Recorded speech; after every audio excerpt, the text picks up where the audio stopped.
Ja'Kobe Walter has been on the short list of best freshmen from the opening game against Auburn, where he put up a Baylor record for a debut with 28 points, and since then he's produced at a rate rivaled by a few others in the class, and he's maintained his preseason projection as a one and done because of it. He's a 6'5" wing or off guard with good length and a good frame to build off of, and to this point in the season he's shown himself to be a knockdown shooter with upside to do a little more as a scorer and make an impact on the defensive end, and that's given him an easy case to be a lottery pick and an eventual significant contributor in the league.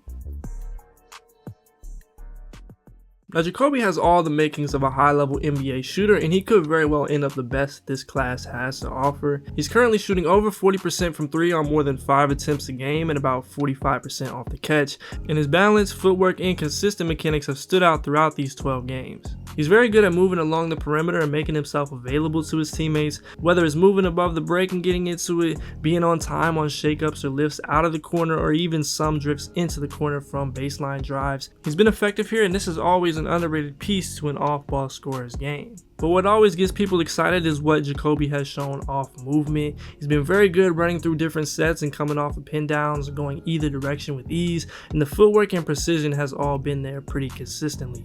He's also executed these baseline out of bounds looks at a very high rate, and it's felt like he gets at least one of those to go in every game, or at least gets a good look from it. Now, it'll remain to be seen the level that he reaches as a movement shooter. I think he has all the pieces to make it happen and be weaponized in some fashion in the NBA, but regardless, he's off to an excellent start as a shooter, especially for a freshman. Walter, the freshman! Yep. Ja'Kobe Walter's got to be the first thing you look for. Here he comes off the screen, wide open. Good call, Jay, and the three. Frank Tinkle said he really showed maturity in the game against Nebraska with us down big. Walter.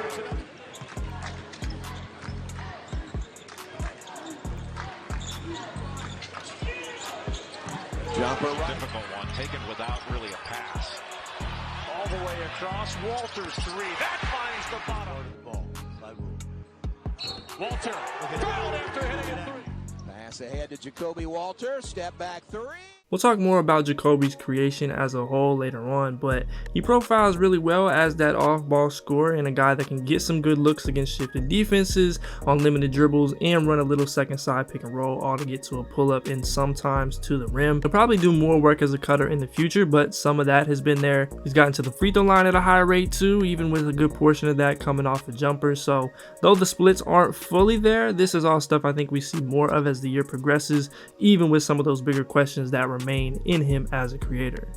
Been a real weapon for John Brown. Nice bounce pass. Keeps Jalen Bridges in the corner. Nice pass to Walter. Whoa, head fake. Man. Up to Ray J. Dennis. Ja'Kobe Walter on the baseline. Contact. The other intriguing piece of Ja'Kobe's game is his upside on the defensive end. Now, it's been a bit more of a mixed bag and even bad in some games, but big picture, he definitely has the tools to make a positive impact here. And starting positively off the ball, he has a pretty good feel for rotations and his responsibilities and help. He's maybe just a hair late at times and allowed a few more backdoors than you'd like, but this can be a lot for a freshman to handle, especially the way Baylor likes to play, and he's done a good job so far. He's played passing lanes, he's shown some upside as a chaser off the ball, and just generally has the tools to be a high-level team defender. Broken up for Janai Broom. First time seeing that he hasn't tried to force the issue offensively. Look at him get on the floor. That's it. Now, at the point of attack, that's where it gets a little more dicey. The tools are definitely there, which is extremely important, and he has consistently brought the effort, which is step 1 and 2. He's also had some good moments sticking in plays in the pick and roll, and at times pressuring the ball, which is all positive and a big part of what he's done in the past. But with that, it just hasn't been good so far, and I've been surprised it hasn't gotten much attention just yet. I think the Duke game is a great look at what I'm talking about in terms of some of his issues containing the ball and giving up an advantage. Caleb Foster and Jeremy Roach were doing pretty much whatever they wanted, both in and out of the pick and roll, and show that there's a lot for Ja'Kobe to clean up here. There will be a big emphasis on his creation, which I do think is important, but this right here is something I find a little more concerning if it persists in Big 12 play and into March. Foster with 5. Behind the back, pretty play, lays it up and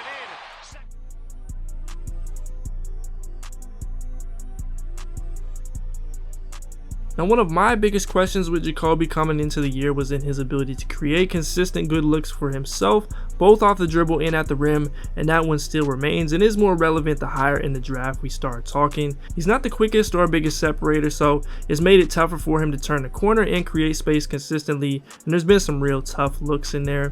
Now, there's still a lot of time left in the season, and I watched him take and make some super impressive pull-ups with Link and Trae Young in the past, and he hasn't been without some moments this season either, even though some of those were against the lesser teams Baylor has played this year. But we'll see where he goes here. I'm not writing the book just yet, and I'd assume those who are the absolute highest on him in that 3, 4, 5 range feel really good about more of that coming to fruition long term, especially as he adds strength and has better spacing. But it's still a really big question area for me right now. Scores in the first half for Baylor. Draws the foul, rattles in, and One of 6 schools in the nation, their men's and women's basketball teams are undefeated. Nice drive by Jacoby. this time he is met quickly by McCain. Now he drives the left. Pretty reverse. Get the ball and put it over the defender. So the bucket is good. Free throw no good. Jacoby Walter. From there, we haven't seen a ton from him as a passer and playmaker either. He's pretty good as a team guy and a ball mover, and he's made a couple plays in the pick and roll, and he's also just unselfish by nature, so you're not going to see him take a lot of bad shots with wide open teammates or just do too much, which is a great trait to have and all you really want. He's also had 14 assists in his last 6 games in comparison to just 4 in his first 6, so the progress that he's made has shown up in the stat sheet too. But again, when we start having top 5 conversations, you want to see a little more quick decision making and ability off the live dribble, or at least as much as he can show given the role that he plays for the team, but it could end up being less important just given the nature of this class, so we'll see. Ground and reach. Nicely done by Baylor. Here's a jump shot. And then again, most of the defensive stuff that we mentioned earlier would be at the top of my list of things I'll be watching going forward, just simply because I think he can and probably should be a lot better on this end of the floor.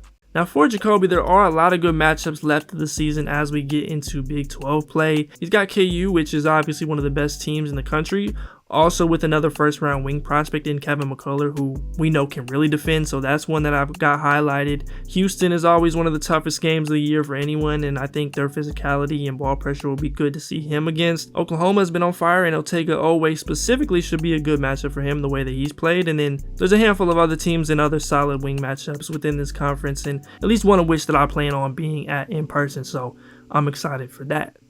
Right now, I think Jacoby Walter is a top 10 pick with the potential to rise a little from there. He has a game that we've seen be successful in a lot of different situations and ways, and I think his floor and perceived safeness will make him someone a lot of teams are interested in. But some concerns about him being locked in as an off-ball 2 guard could sway that if some of those areas we talked about stay where they've been.